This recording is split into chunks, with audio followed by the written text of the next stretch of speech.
Welcome to our webinar today. My name is Tracy Cooks with Sachs Healthcare Communications, and I'll be your webinar producer for today's event. Before I introduce our moderator, Angela Craig, and our speaker, Nicole Kupchak, I would like to show our audience how to send questions and comments. You have the opportunity to submit text questions to today's presenters by typing your questions into the questions pane of the GoToWebinar control panel. You may send in your questions at any time during the presentation. We will collect these and address them during the Q&A session at the end of today's presentation. You can also download a copy of today's presentation in the handout section of the GoToWebinar control panel. Our moderator today is Angela Craig. Angela Craig has been a clinical nurse specialist for 25 years and is currently the ICU clinical nurse specialist at Cookeville Regional Medical Center, Cookeville, Tennessee. She was instrumental in implementing the hypothermia after cardiac arrest protocol and is a member of the current Code Blue team at her hospital. She is passionate about improving outcomes with improvement strategies for resuscitation. Ms. Craig works on many other initiatives like sepsis, progressive mobility, ABCDEF, and many more. Angela, welcome. Thank you, Tracy, for that kind introduction. The title of today's webinar is What's New and Exciting in Resuscitation, Cutting Edge Innovations. And speaking today on this very timely topic is a colleague and friend of mine, Nicole Kupchak. Nicole has practiced as a critical care nurse for over 20 years. About 15 years ago, she began working at Harborview Medical Center, a change that spurred an interest in resuscitation. Shortly thereafter, Nicole was part of a multidisciplinary team that was one of the first in the United States to implement therapeutic hypothermia after cardiac arrest. As part of this effort, Nicole was responsible for protocol development and has published numerous papers on this topic. In 2013, Nicole founded Nicole Kupchak Consulting and Education. There are a few disclosures I'd like to mention. Nicole is on the Speakers Bureau for Stryker and La Jolla Pharmaceuticals. She is also a consultant with Stryker and Baxter Healthcare. We also want to make sure you are aware that this educational activity is approved for one contact hour. A link to obtain CE credits will be available at the conclusion of this webinar. And below is the list of the accreditation statements. We would like to thank Stryker for their support of this educational activity. Now I get to turn the presentation over to Nicole Kupchak. All right. Well, good morning, everyone, and thanks for that nice introduction, Angela. This is kind of a fun talk. What I'm going to chat about are new and exciting different innovations and technology in resuscitation, and it's been really fun to watch, like what's been developing over the last few years. So we're going to discuss our learning objectives. We're going to discuss new and innovative practices in resuscitation, the evidence behind heads-up CPR, which is quite fascinating, and is there's a growing body of evidence to support it, but I would say it's not ready for use in your hospital. So I'll go through the discussion on that. And then I'm going to talk about newer uses for medical drones, because this has been an area that's been absolutely just kind of, it's been blossoming, let's just say that. So, okay, so we're going to start out talking about let's say you're in the community. So I had an experience in April where I was at CTAC, and I was in the parking lot waiting for my Uber, and I heard somebody yell, "Is there a doctor in here?" And then, like, in my head of like, even better, there's a nurse, right? And I'm just joking, but anyway, I'm totally joking on that. But anyway, so we go running over, and a woman had collapsed with a cardiac arrest. Now, one of the things that unfortunately we couldn't do because where we couldn't get a signal because we were in the garage is you can get basically a ping on your phone if you are within about a 2-block radius of a cardiac arrest. And so if you can imagine what makes a huge difference in a pre-hospital, out-of-hospital cardiac arrest, what makes a difference in survival? And it's bystander CPR hands down makes a huge difference in survival, but also early defibrillation. But one of the problems, and I'll tell you the problem we had that evening when I was involved in that cardiac arrest, was that no one knew where the AEDs were. And so now, for the last few years, there's an app called PulsePoint that can actually ping you if a 911 call comes in with a cardiac arrest, and you've got the app on your phone and you've got your location services turned on. It'll ping you and let you know that there's a cardiac arrest. And and this can honestly make a huge difference. But I'll just tell you just really quick what happened that night. So we did CPR on this woman. We did CPR for 8 minutes, and then it was about minute, I don't know, like 7-ish or so, because it was so funny. I actually did my stopwatch on my phone, but the police brought an AED, and we shocked her at minute 8, did 2 more minutes of compressions, and we got her pulse back. And then apparently, when the medics got there right at that point, and she completely woke up, which is super cool. And her only interventions from us were CPR and 1 shock. But the crazy thing, so I debriefed with the fire department or the medic team a couple weeks later, and apparently there was an AED only 40 feet away from us, but no one knew it. And so, that's where something like PulsePoint can be super innovative and really possibly change the outcomes in pre-hospital cardiac arrest. Okay, now let's talk about drones. So, when you think of a drone, what do you think of? I mean, I think of, like, I've got some friends that are real estate agents. They use it to take, aerial photos and video of their houses they're selling. I know Amazon was doing this kind of, they were wanting to use drones for deliveries. For packages that were 5 pounds or under. But really, in medicine, what could we do with drones? And I actually think the answer is a lot. So what are the potential uses for drones? For a couple things. So, drones were actually used in the last couple of hurricanes to kind of suss out the area to find survivors and just kind of get help to those people. They can also be used in areas of biologic and chemical hazard to keep first responders safe. You can also use it as an assessment of maybe a big trauma in the pre-hospital setting. Now, I will tell you where a lot of the drone development has been happening is in Rwanda, of all places. But an American company went to Rwanda and actually has done some research on the use of drones to deliver medical supplies and vaccinations and things like that. But the huge emerging area is for telemedicine. So if you can imagine, you send a drone to an area, and you can, if you got a camera and video, you can remotely, if you're a provider on the other end, you can remotely assess and possibly diagnose and give advice for treatment. So, okay, so drone delivered AEDs, this is kind of a big thing right now. So up in Canada, in Toronto, they're actually using drones to deliver AEDs. So pretty exciting stuff. So this is out of the Peel region up in Ontario. And this is actually an article that was recently published in the spring where they're using drones up in Toronto to deliver AEDs to the scene. So pretty cool stuff, right? So what about drone delivered blood? So let's check this out. I'm gonna play a video. So hopefully it plays in decent speed. And okay, I'm not hearing the audio, but basically I'll just kind of describe this. But this is an American company that is working in Rwanda, and it's called Zipline, and they're using, they've been studying drones to deliver blood, vaccinations, medical supplies, etc.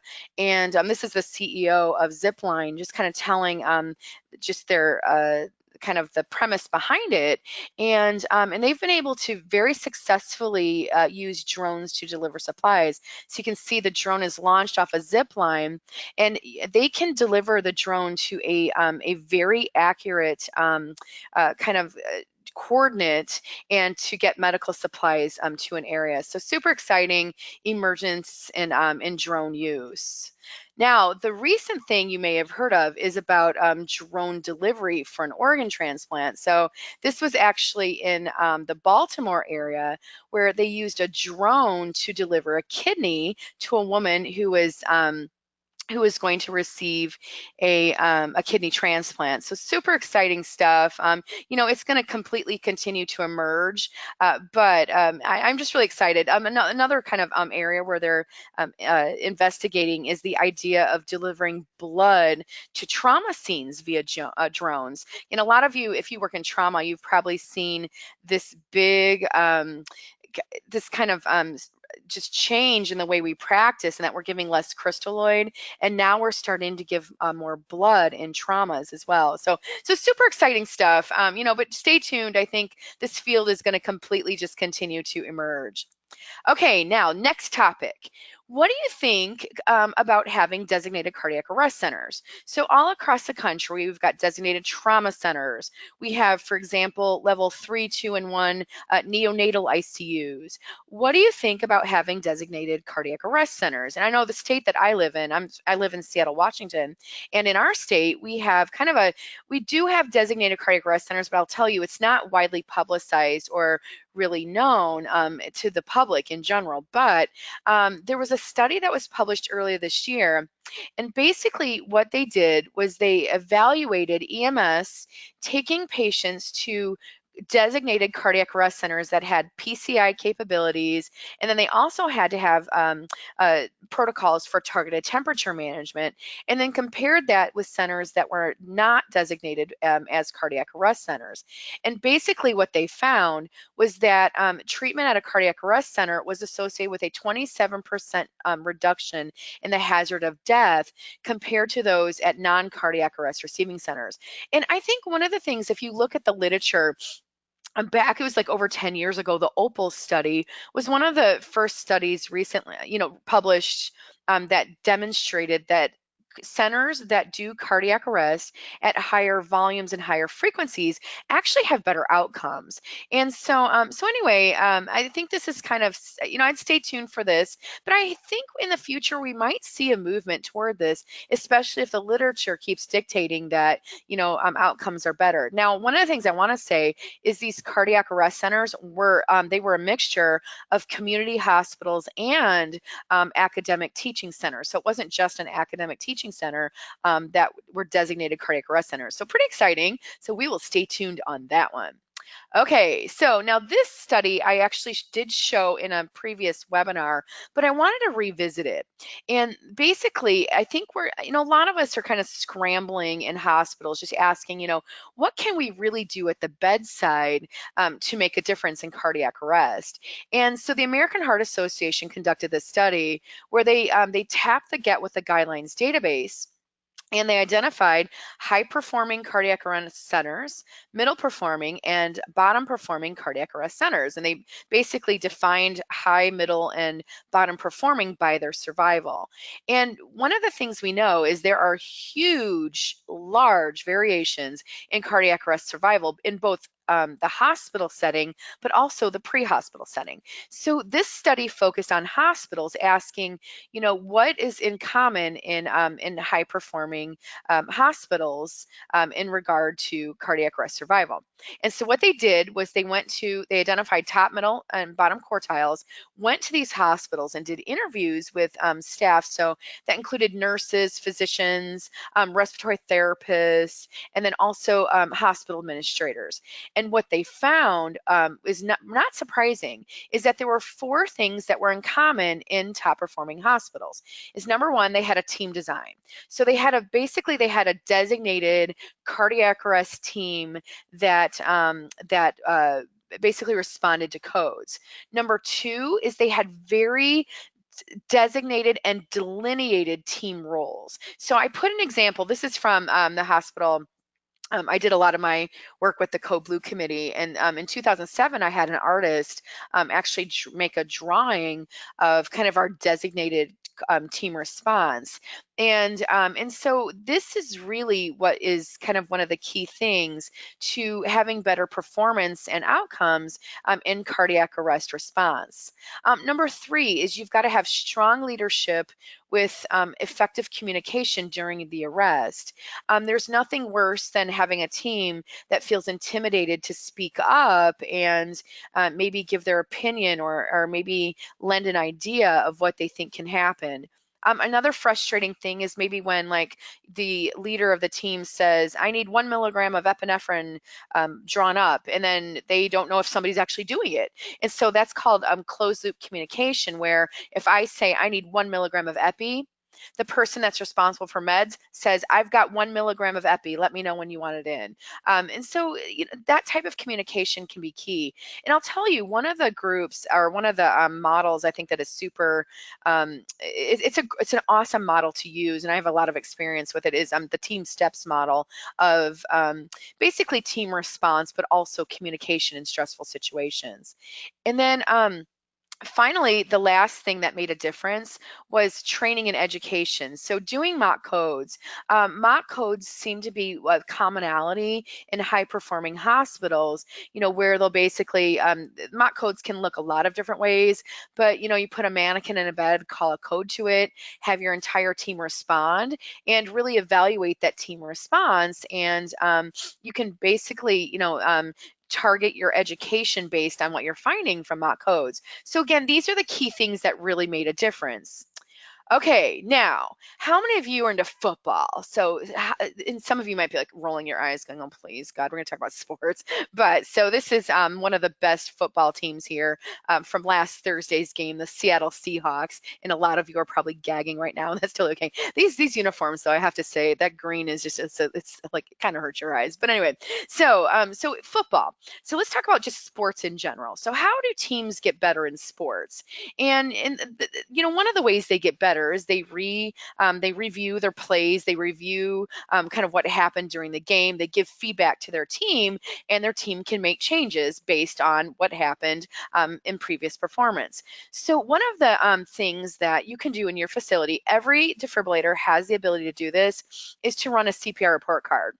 And so basically what this looks like, you take your device that was used during your scene, so during your cardiac arrest, so whatever defibrillator you've got, and basically what you can do is wirelessly transmit the data from that defibrillator that goes to the cloud. From there, you can use software and a database to basically run a CPR report card, and you can get basically a report of what happened during your code. So you can get information on how fast were you compressing, how many compressions were there, how deep were you compressing, how effective was the defibrillation, were there pauses around defibrillation, and then you can use all that information to give feedback to your code blue teams, and really from a systems perspective make change for your cardiac arrest response.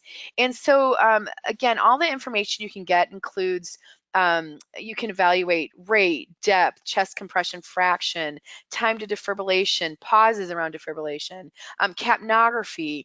You can see how fast they were ventilating a patient during the arrest. And then what you can do is pull up a report card. So this is an example of a report card, and I have to say it looks choppy here because it's basically it's a full sheet, and in PowerPoint it doesn't exactly translate. So what I did was I cut the report in half, but you could see this report card gives you it'll tell you the date and time of the code, what percentage of time you were on the chest, what was your average compression rate, what was your average ventilation rate, what was your average compression depth, what percentage of time did you hit the target depth with your compressions. You can see here it gives you what rhythm the patient started out in, so what was the causing rhythm of their cardiac arrest. And then what you can do is you can get a minute by minute breakdown of how the patient did. So for example, or not how your patient did, but how the team did. But you can see here, like, so at minute 2, they're compressing 125. You can see minute by minute the compression rate. So obviously in this code, they're compressing way too fast. The other thing I could tell from this code is they didn't hook up capnography. And so so I can give feedback to the team of like, hey guys, you need to get your capnography hooked up. And the way I can tell is I don't have a ventilation rate there. You can also see, so for example here at the first shock, so you'd basically go back to your report and find the first shock. On the first shock, they used 200 joules. Their pre-shock pause was none, and then they got right back on the chest. The second shock, though, you could see here, so shock number 2, they used 300 joules. They escalated the energy, which is good. And then their pre-shock pause was 12 seconds. So ideally, I'd kind of want to really minimize that pause a little more if we could. But the great thing is they got right back on the chest, and their post-shock pause was only 2 seconds. And so you can get a play-by-play of basically of all your CPR metrics, and it's a really easy report to read and give this feedback to your teams so that they can make changes in future resuscitation efforts. Okay, the next thing, I think if you go to any conference right now, any conference, if you read a journal, one of the hot topics right now is burnout. It's burnout in healthcare, burnout in hospitals, burnout in EMS. Burnout is a huge problem right now. And I think one of the reasons, we burn out is because we work in super high stress areas. And so one of the ideas that was first described in the literature by Jason Bartels back in 2014 was called the pause. And basically the idea behind the pause is that if you've have a resuscitation event that was basically that the patient passed away, what you do is the whole team stays in the room, family included, stays in the room around the patient, and we make a circle around the patient that's passed away, and we basically just say thanks to the team for your efforts in attempting to resuscitate this patient, this person. Let's take a minute and honor the person that has just lost their life, but also let's also take a minute to acknowledge the efforts that we gave in trying to resuscitate them.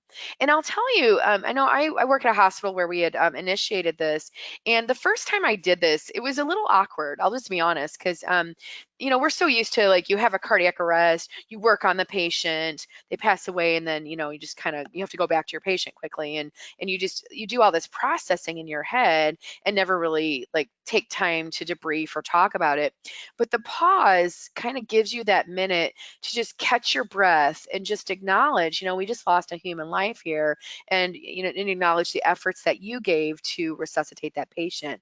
And then I think one of the things that really needs to follow the pause is a debriefing. I can't tell you how many times I've walked away from a code thinking, I could have done this. I should have done that. Why didn't we do this? And debriefing can really help in just kind of talking through what happened in the resuscitation event. And so the pause and debriefing are two very different things. But I have to say, the second time I did the pause, I was almost, I'm not a person who's overly emotional, but I was almost in tears because it was a guy who was, he was actually the same age that I was, and he had died unexpectedly. And it was just, I have to say, it was very therapeutic just to take a minute to just acknowledge our efforts and the loss of his life. So, okay, the next thing we're going to talk about is heads up CPR. So this is a video that I took at a conference, and I'll just say this caught my eye. So I see this, basically this backboard with a mannequin tilted doing CPR. So let's check this out. So basically, you can see here, so we've got a mannequin tilted and the Lucas device giving compressions to the mannequin. And I was like, what in the heck is that? So this was a few years ago. And then I started following this whole idea of heads up CPR in the literature. So basically what's been happening is, and I will just tell you, this is all still in investigational phases. This is not standard of care by any means. Do not try this at your hospital. It is not ready for prime time. But the idea of studying doing compressions flat versus head of the bed elevated. And let me tell you, there's more details to this than what I just said. But so the initial studies have all been animal studies where they've studied different positioning. So so swine studies where they'll do mechanical CPR, they'll put a pig into cardiac arrest, they'll do mechanical CPR with the pig's head up, compare to different pigs getting resuscitated with their head neutral and then head down. And what they found is when the head is up, intracranial pressure decreases, which is probably no surprise to anyone. So on the y-axis here, we have intracranial pressure, and on the x-axis, we've got head of bed angle. And so you can see as the head of bed angle gets higher, the ICPs drop, and that's probably no big surprise to anyone. Now, this next graph shows cerebral perfusion pressure. And again, cerebral perfusion pressure on the y-axis, head of bed angle on the x-axis. And as the angle gets higher, the cerebral perfusion pressure goes up. This is just another graph showing coronary perfusion pressure. And you can see the blue is head down, the purple is supine, and the 30 degrees is heads up. And as the head is tilted up, the coronary perfusion pressure increases, as does the cerebral perfusion pressure. Okay, so why would we do heads up CPR? So what is the kind of the rationale behind it? Like, why would we be putting the head up to do CPR? And I think basically a lot of the hypothesis behind it is that if you put the head up, you promote venous outflow of blood. So many times we focus on just perfusion, but what's equally as important is venous outflow from the brain. And because if we don't allow blood to drain, then ICPs will go up and we worry about worse neurologic outcomes. So there have been animal data to support this. What about humans? So Paul Pepe was the lead author on a paper that was recently published, where it was an observational study. So remember, this can only be hypothesis formulating. This is not a randomized control trial, but basically it was an observational trial where from January of 2014 to June of 2017, they observed before and after doing heads-up CPR. So they evaluated 2,322 patients with out-of-hospital cardiac arrest, and they evaluated all rhythms. And so to do this, they used the Lucas device, an impedance threshold device, and then in some of the patients, they used passive oxygen flow. And basically what they found, so what you can see here, so these are the graphs that go from Q1 of 2014 down to Q2 of 2017. And what you can see is that as they transitioned in Q2 of 2015 to heads-up CPR, now, one part I should have mentioned here really quick too is basically the bottom axis down here is survival. But as they transition to heads-up CPR, look what happened to survival. So their survival improved. So this is survival before. So you can see Q1 to Q1 of 2015. Then Q2 of 2015, they implemented heads-up CPR and their survival improved. Now, were other things possibly happening during that time? Sure, but is this maybe enough information that's hypothesis generating to say we should do a randomized control trial? And I mean, I'll be honest, yes, I think so.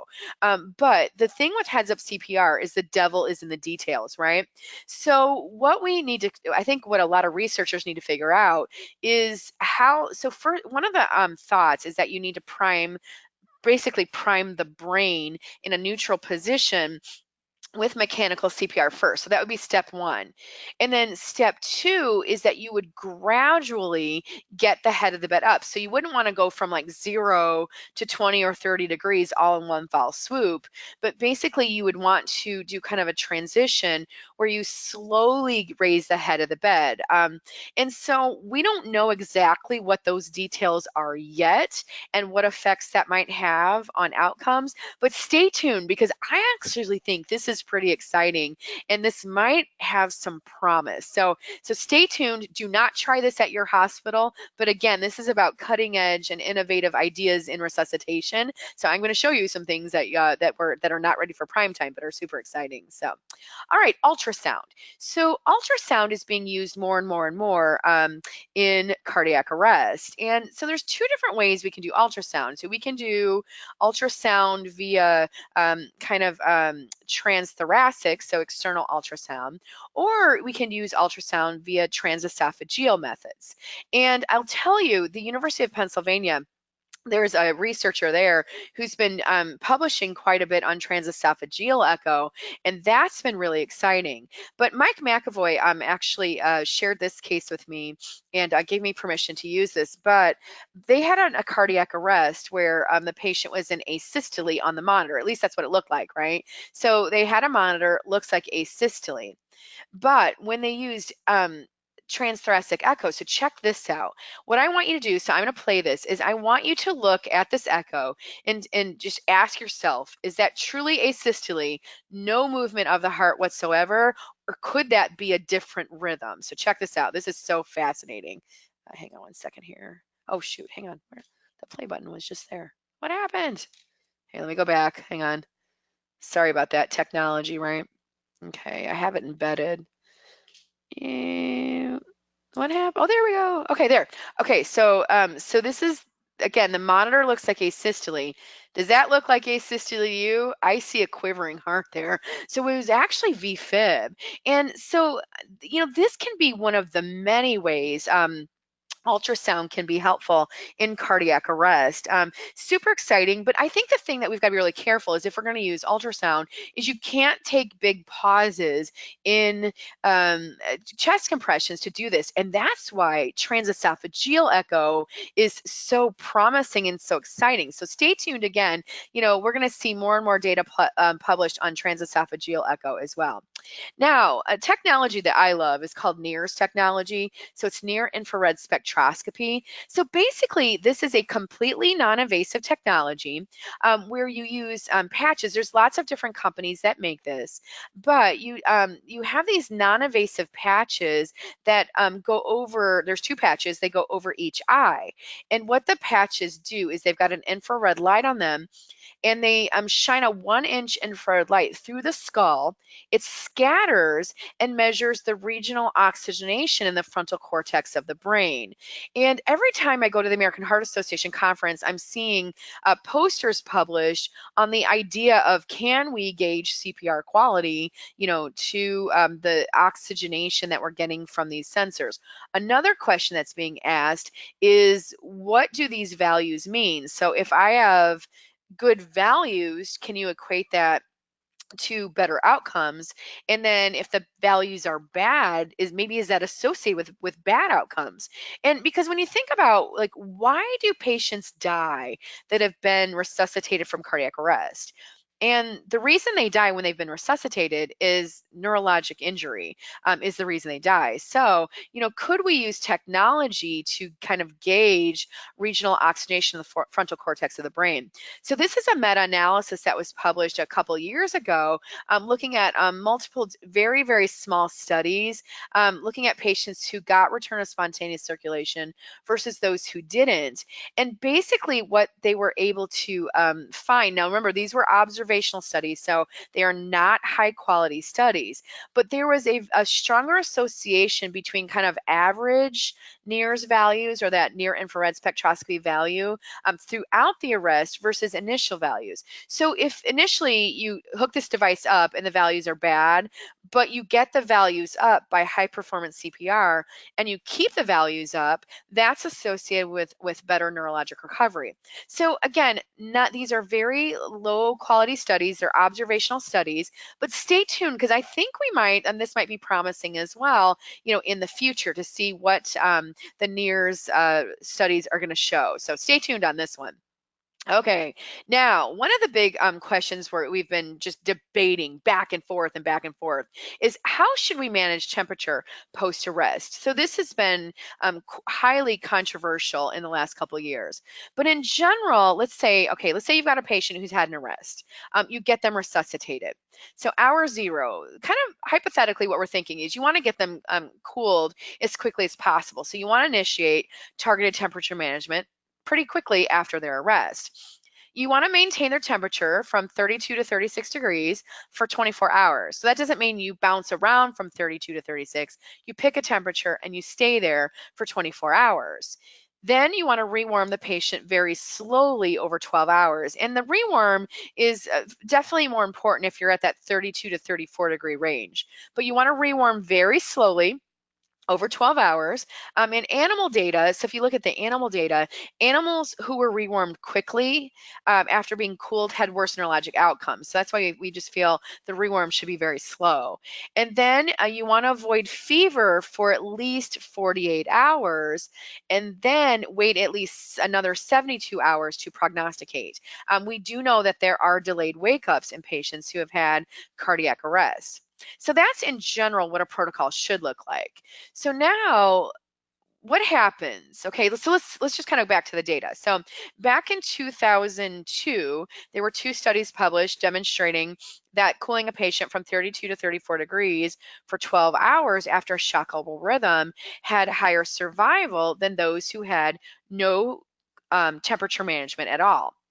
So then in 2013, a study was published comparing 33 degrees to 36 degrees. And so all patients who arrested had an active intervention in that they were either targeted to 33 degrees or they were targeted to 36 degrees.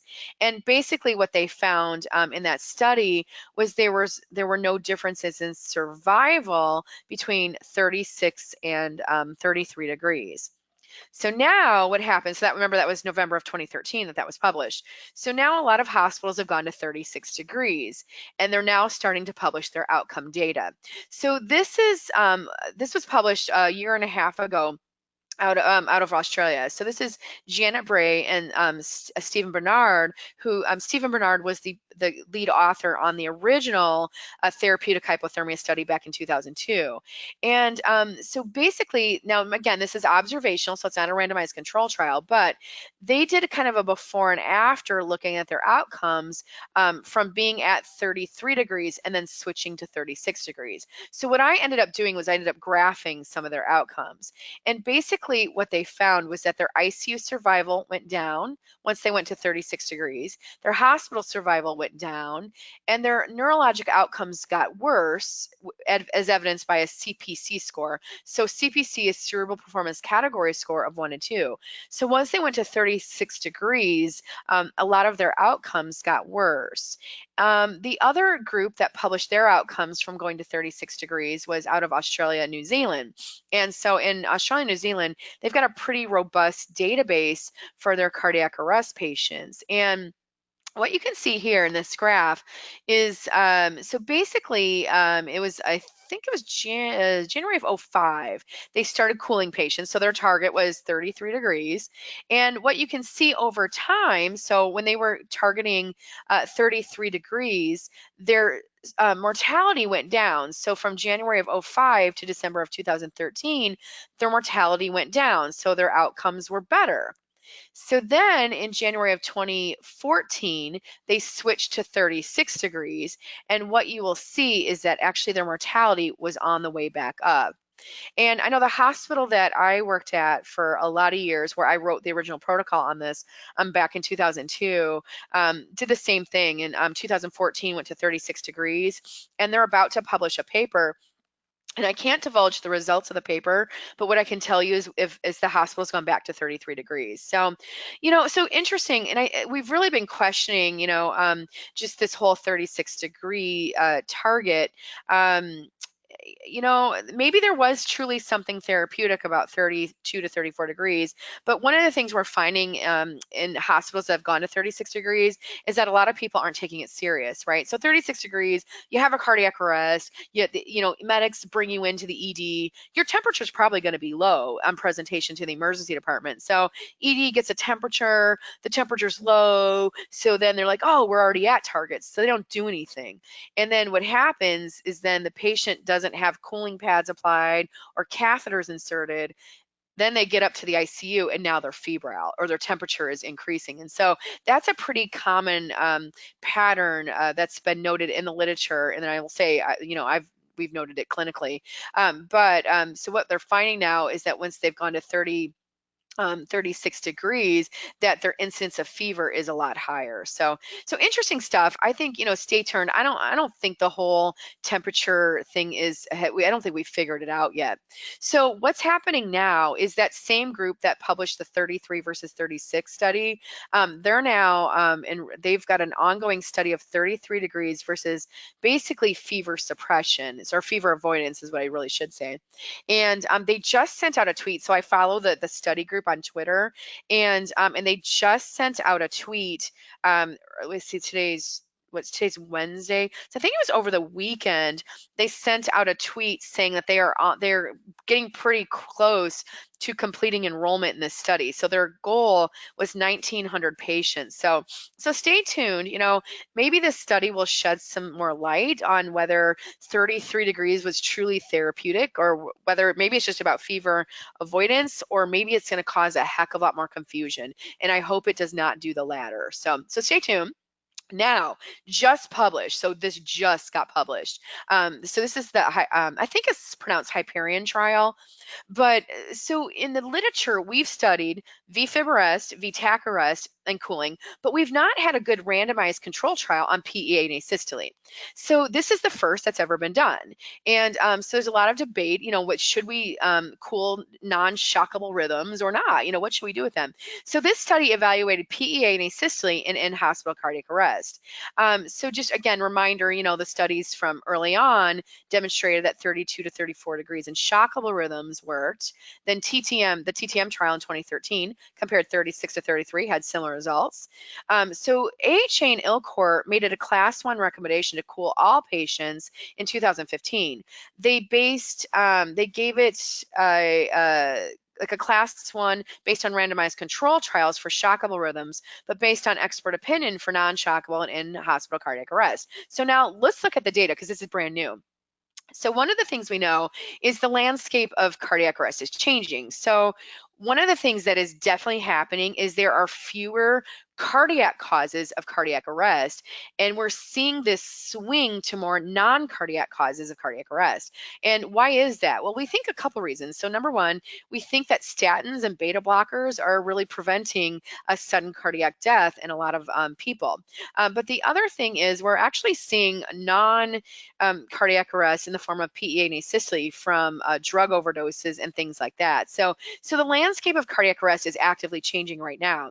But to get back to this study, so that's why I think it was really important for the study to be conducted, because cardiac arrest is changing. So this study was a multi-center randomized control trial where, so obviously you can't blind it, because you can't blind one patient, one temperature target versus another. But what was blinded was at 90 days, they had somebody do a neuro assessment, and a lot of these were done via phone interviews, and the neuro assessor did not know if the patient got cooled or not. So this was conducted in France. 584 patients from 25 ICUs were included in the study. 3 patients ended up withdrawing from the study, so that left a total of 581. They studied non-shockable out-of-hospital cardiac arrest and in-hospital cardiac arrest who remained comatose, and they either targeted the patient to 33 degrees or 37 degrees for 24 hours. So remember, this is PEA, asystole, pre-hospital, in-hospital arrest, and they either got targeted at 33 degrees or 37 degrees. The intervention group was rewarmed at 0.5 degrees per hour, which is kind of fast, I'll be honest. We don't normally rewarm that quickly. We usually target 0.15 to 0.25 degrees Celsius per hour, but they avoided fever in this group as well.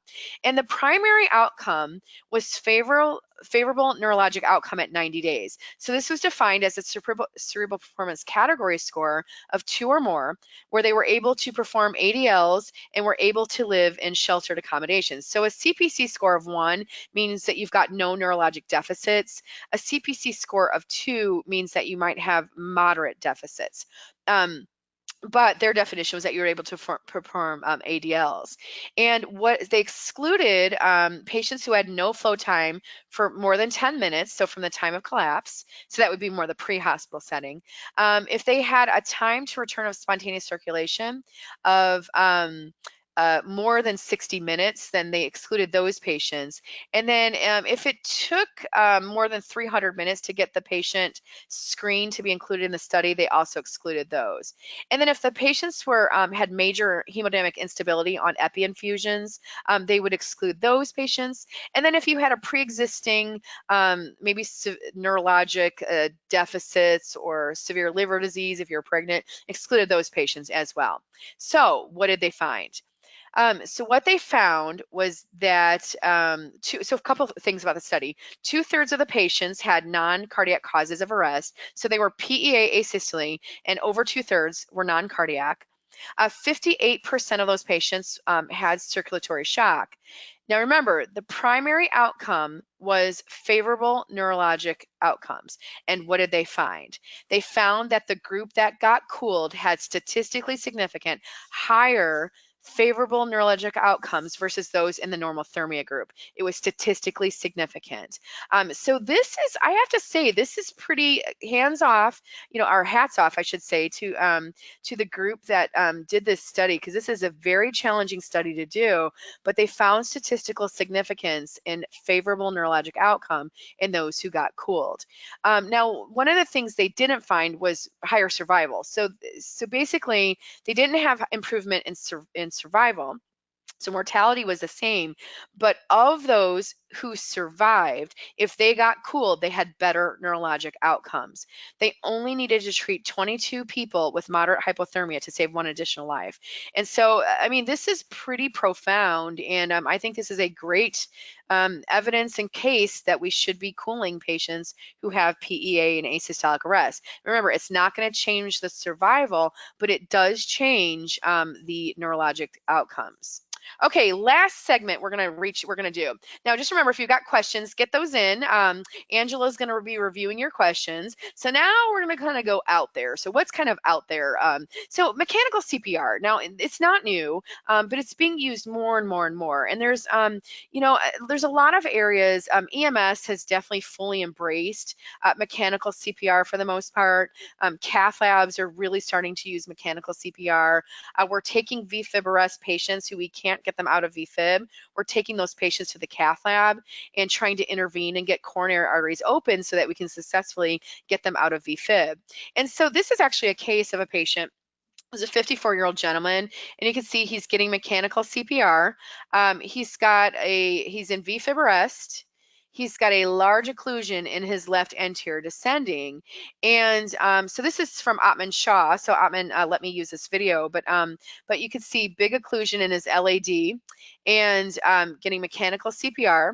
So Dr. Shah stented this gentleman's LAD, and what you can see, obviously CPR, the Lucas device is not moving, but nice perfusion through that LAD. That's post-stent stent placement. So what happened in this case is the patient was in Vfib, got the LAD stented, reestablished blood flow, and we're able to successfully shock the patient out of ventricular fibrillation. So we're starting to see, more and more cases like this being taken to the cath lab, those patients who are refractory that we can't get out of Vfib.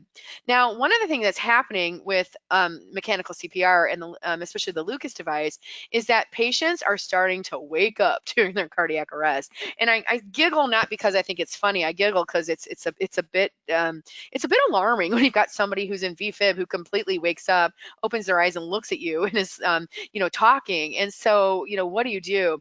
And there's a lot of debate around this. It's so funny. CNN picked this up, and there were so many comments on the CNN report about this gentleman who had woke up during his cardiac arrest, and a lot of people were like, that's unethical. And it's like, no, we're finally doing CPR right. This is great. This is actually a really good thing.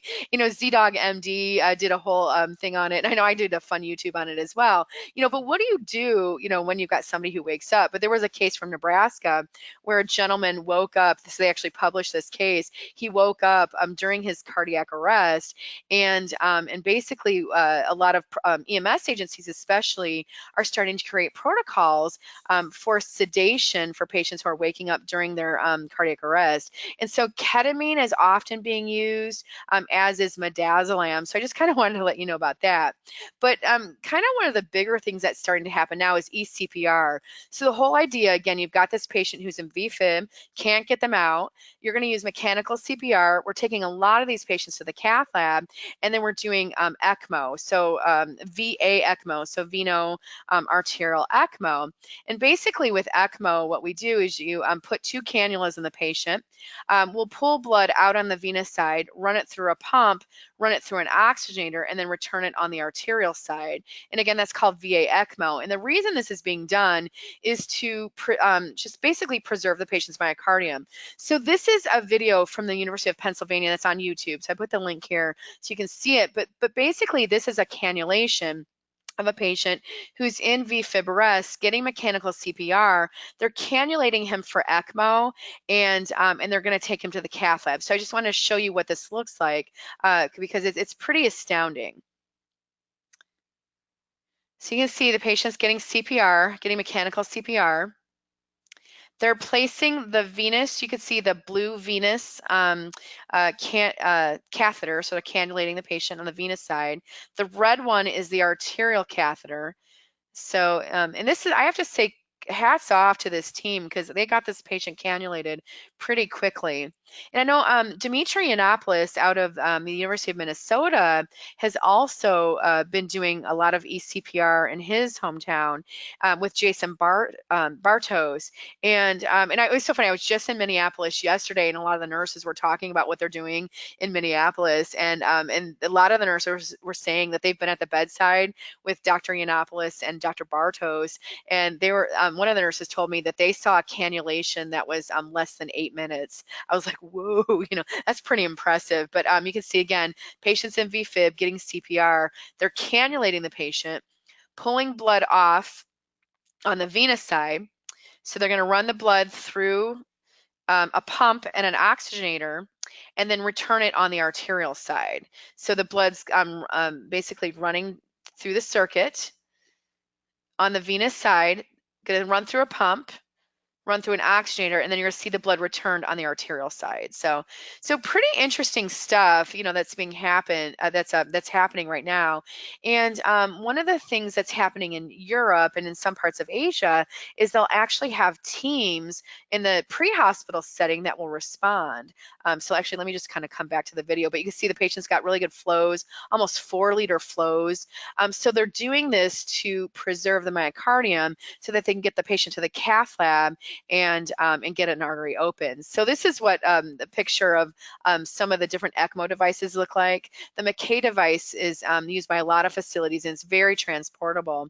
But in, like I was saying, in Europe and different parts of Asia, they've got basically have ECMO teams that come to the patient in the pre-hospital setting, cannulate in the field, and then get the patient transported. And I know Minneapolis is going to start doing this next fall.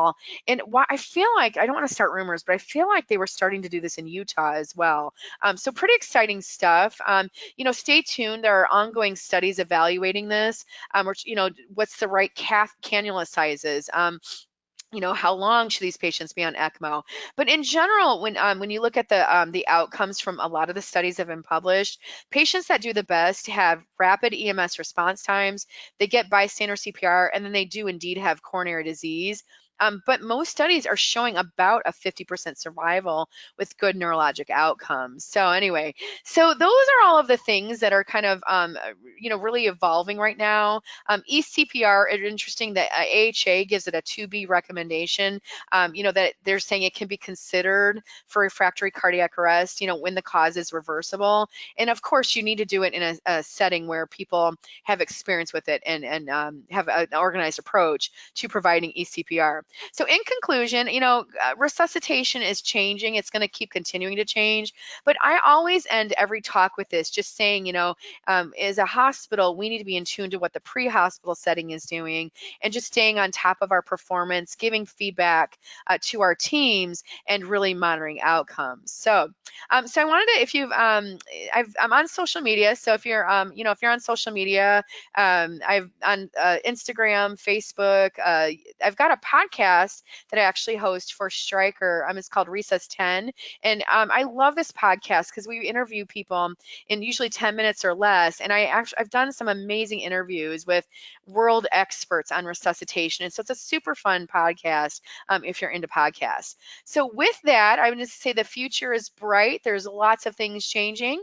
And I'm going to hand it back over to Angela, who is our moderator. Thank you, Nicole, for a most informative session. And before we begin our question and answer session, I do have a few reminders for the audience. Remember, this activity has been approved for a 1.0 contact hour. You can go to saxtesting.com/SL and you will need to register on the test site. You will complete the evaluation form, and upon successful submission, RTs and nurses will be able to print your certificate of completion. For EMS professionals, your certificate of completion will be emailed to you. And once again, we do want to thank Stryker for their support of this educational activity. So you will receive a survey immediately upon the conclusion of this webinar, and you will be presented with an online survey. So please keep your web browser open, and we appreciate your feedback. CE certificates of completion in 1 hour following the conclusion of this webinar, you will receive an email with instructions and this link to obtain your CE credits. Once again, that's saxtesting.com/SL. So now we are going to start our question and answer session. I've received quite a few. So let's get right to it because we don't have a whole lot of time. But Nicole, basically, there were quite a few questions regarding this pulse point that Yeah. you mentioned. Now, does pulse point show where AEDs are actually located? And then also along with that, they also wondered if, what basically just share about how we can get pulse point, and is there a cost, or is that just free to anyone? Yeah, no, so basically, the area you live in or the city you live or county, whatever it is, has to purchase the pulse point and activate it from like it's basically from like a county or city level. And so not every city has it. But I did put the website on the slides. And but you can just kind of basically what you do is you can for free you can download the Pulse Point app. So if you go to your app store, download it. It's just called Pulse Point, and then you can just look through the agencies that are participating to see if your area is participating with Pulse Point. So mine is in Seattle, but there's hundreds and hundreds of areas all across the country that are participating. Awesome. And then there were some questions as well about this report card on the defibrillators. I know Oh yeah. just last week I met with my defibrillator rep and we went over exactly how to run these report cards. So is there anything special, or do they just need to meet with their rep? Yeah, I mean, I would say if it's something you're interested in, reach out to the rep of your defibrillator or device, and basically it's a software that you use that you can download cases and easily get a report card. So yeah, so you have to. There's special software you've got to use with it. So. Okay, awesome. And then also, I thought somebody had a great suggestion. They said on the CPR report, could it be live to the ED director or other designated staff? They could correct problems with seeing the effectiveness of code procedures. What are your thoughts about that? I thought that was cool. Yeah, no, absolutely. Yeah. So, I mean, what I showed is basically the point of that is post-event review. But there are, I mean, every defibrillator has got a mechanism for giving immediate feedback on their CPR rate, depth, things like that. So every defibrillator has a mechanism to do that. So, but as far as getting a report card itself, that would be a post-event type situation and kind of procedure that you would do. Okay, thank you. But I Also, mean, but stay tuned. Who knows what the future holds, right? So that's right, kind of I love that absolutely. idea. I love that suggestion, though. It's almost like just real-time CPR, right? Where we could give feedback right as it's happening. It's very exciting. Someone mentioned, shouldn't you use a cardiac thump? I'm assuming they mean precordial thump when you get an erratic pulse when performing CPR in an isolated area until an AED or EMS can be located. What are your thoughts about that, Nicole? Yeah, I mean, precordial thump, it's interesting. It's been in and out of the guidelines, so it kind of made Mm-hmm. its way back in the guidelines. if you have a witnessed monomorphic ventricular tachycardia. That's where it made it back into the guidelines. So it is, I mean, I've never seen anywhere in the guidelines where they're recommending it in the pre-hospital setting, as a procedure to do, right? So, because, and I'll be honest, like, being involved in a pre-hospital cardiac arrest where I had no AED and no rhythm till minute 8, you don't know what you're dealing with, right? You have no idea. So, Right. yeah, so it's only, from the guidelines, it was only for witnessed monomorphic ventricular tachycardia. Okay. And we may go just a few minutes over. I'm going to ask a few more questions. This one is in regards to cooling the patient. Could the heads up concept be used for code freeze to benefit the outcomes? I mean, I don't know. We always put our patient's head of the bed up anyway. So, I mean, it makes sense, right, that it might be beneficial to kind of promote venous outflow, but it's never been studied officially in a like post cardiac arrest cooling type scenario. We always try to get the heads of the bed up, though. I mean, it's rare that we leave the patient flat. Right. Same Yeah, here. but I think this is a great question, and totally, obviously we try to get the head up. So there you go. Yeah. And I've had this happen just recently at our hospital, but it said, what are your thoughts on when 33 degrees is chosen and then the patient isn't tolerating? Then the decision is made to increase to 36 degrees. Is there any relevance in that, or should TTM just be aborted for patient intolerance? No, okay, so what is intolerance? Okay, and I'm gonna get like super like preachy on this because I've got a ton of experience with this. I wrote one of the very first protocols in the United States. I literally was at the bedside for hundreds and hundreds of these patients over the years. There were very few people who were intolerant to cooling. So define intolerant. They get bradycardic.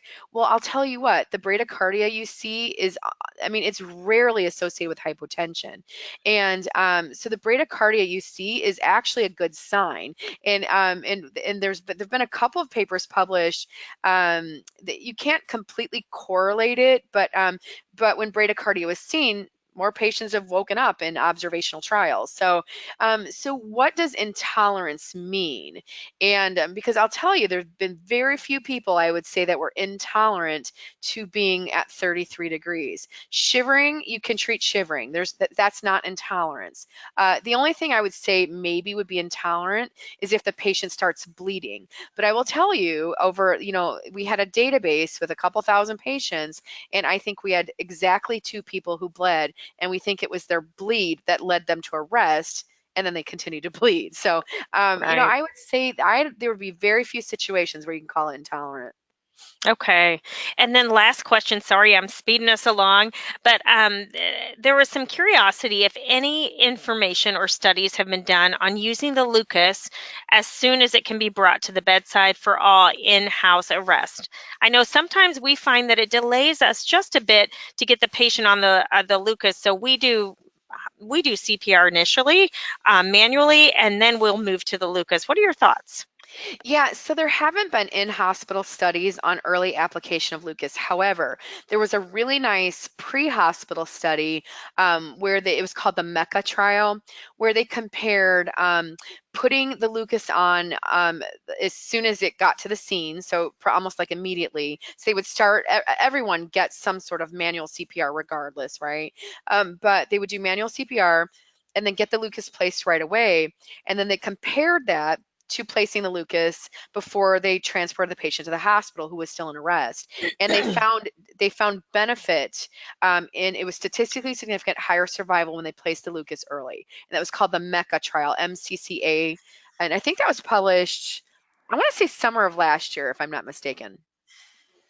Awesome. Well, thank you so much, Nicole. And I'm going to hand this back over to Tracy since it's past our time. Well, thank you, Angela. And thank you, everyone, for attending today's session. We would also like to thank Nicole for such an informative session. Immediately upon the conclusion of this webinar, you will be presented with an online survey. Please keep your web browser open, and please let us know if you participated in a group and how many of you were in the group. And thank you for your feedback. For your CE Certificate of Completion, in 1 hour following the conclusion of this webinar, you'll receive an email with instructions and this link to obtain your CE credits at saxtexting.com/SL. And on behalf of Sax Healthcare Communications and our presenters today, thanks for joining us and have a great rest of your day.